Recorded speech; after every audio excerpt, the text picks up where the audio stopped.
Ito na yung project namin ngayon, oh. Ayan, oh, gate. Ayan, oh. Ayan.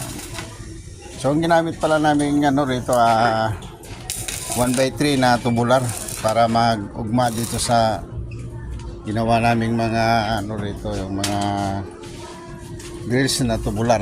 Ayan, oh. Ayan, oh. So, itong gate ito dati na po ito.